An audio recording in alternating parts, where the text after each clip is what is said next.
Hello, my name is Jean-Georges Perrin. A lot of people call me JGP.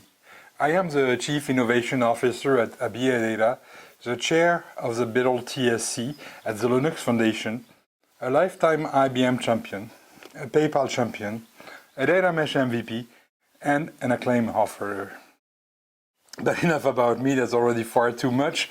I just wanted to take a few minutes while I am in the Australian Alps in the gorgeous Tyrol to talk to you about data contracts.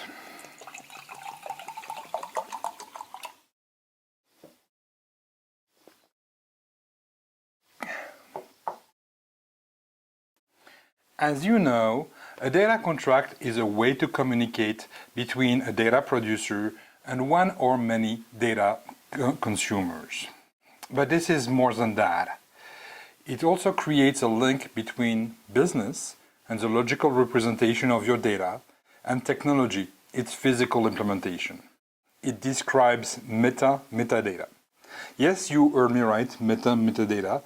It's the rules, the quality and the behavior of both the metadata and the data. Finally, for me, a data contract becomes a source of truth for metadata. You will soon learn a lot more about the power of data contract, so I'm not going to add much more here. ODCS is the Open Data Contract Standard. It is a standard for writing and designing data contracts. When I was working at PayPal, my team worked hard on releasing a data contract template in an open source project. Later, it made sense to give it a broader perspective, and it became a Linux Foundation project called Bitol. ODCS is conjointly hosted by the Linux Foundation and IDA user groups. Both are US-based non-profit organizations. A lot of people wrongly assume that data contracts are only about data quality. Also, I would say that to achieve a sufficient level of data quality, you must use data contracts. I will also add that ODCS adds support for service level agreements, provides better documentation, gives critical information about access, shares, lineage, and more. There is a serious risk of fragmentation. Many companies have started using data contracts developed internally. Some vendors are either keeping their specification secrets or pushing something that is not open. Some vendors even have the audacity to call their specification open when nothing about it is open.